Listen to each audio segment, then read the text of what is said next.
Hello cherry kids, कैसे हो आप लोग? अच्छी लगी आपको मेरी लास्ट स्टोरी? तो फिर आज उसी अंदाज में एक और नई स्टोरी लेकर आई हूँ। तो चलो शुरू करते हैं आज की स्टोरी। आज की स्टोरी का टाइटल है लालची नाई। आप जानते हो नाई कौन होता है? हेयर ड्रेसर को हिंदी में हम नाई कहते हैं। तो चलो सुनते हैं आज की स्टोरी।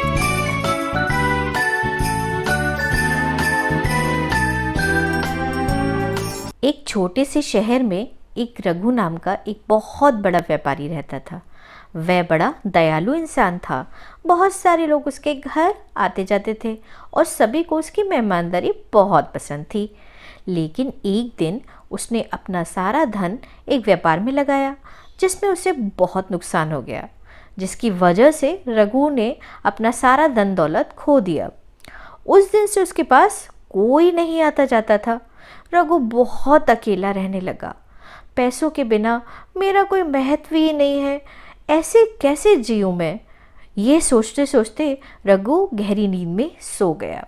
उसने तब एक बहुत अच्छा सपना देखा।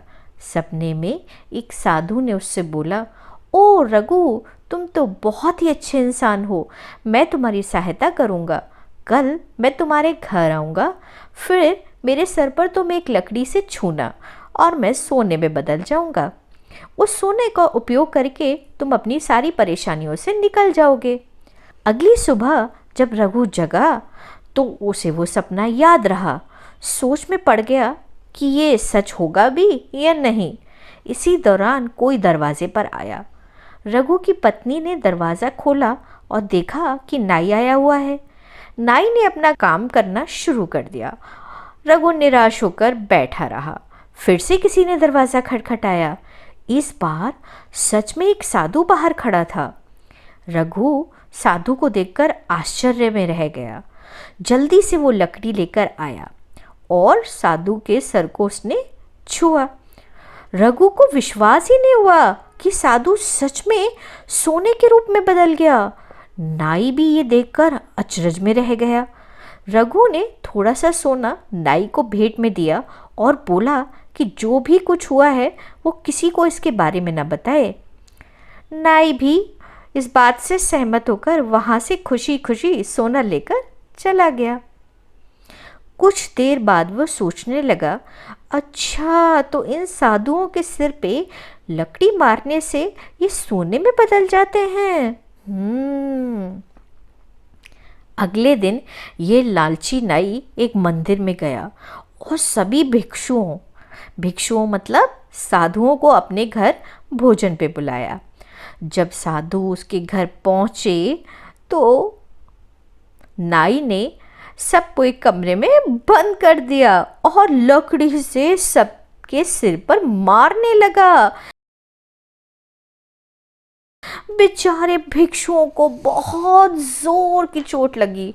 जैसे तैसे करके सभी वहां से भाग गए और महाराज के पास चले गए नाई की शिकायत करने के लिए। महाराज ने सारी घटना सुनी और तुरंत नाई को महल पर आने का आदेश दिया। तुमने इन भिक्षुओं को क्यों मारा? पूछा महाराज ने।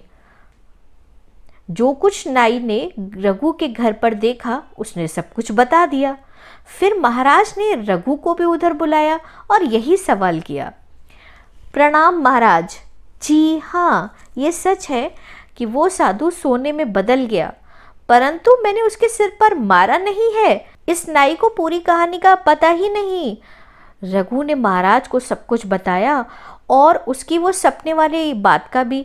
आखिरकार महाराज को फिर सब समझ में आ गया और उस लालची नाई के कर्मों के लिए उसे बंदी बना लिया गया। तो यहाँ हमारी कहानी होती है खत्म। तो आज की हमारी स्टोरी का मॉरल क्या है? हमारी स्टोरी का मॉरल है कि हमें कभी भी लालच नहीं करना चाहिए। लालच करना बुरी बात है। तो फिर आपको मेरी स्टोरी कैसी लगी? कमेंट सेक्शन में ज़रूर बताना और मुझे इंस्टाग्राम, ट्विटर और फेसबुक पर प्लीज़ फॉलो करें। सबकी लिंक डिस्क्रिप्शन बॉक्स में है। तो फिर मिलती हूँ नई स्टोरी के साथ। तब तक के लिए bye bye cherry kids, love you.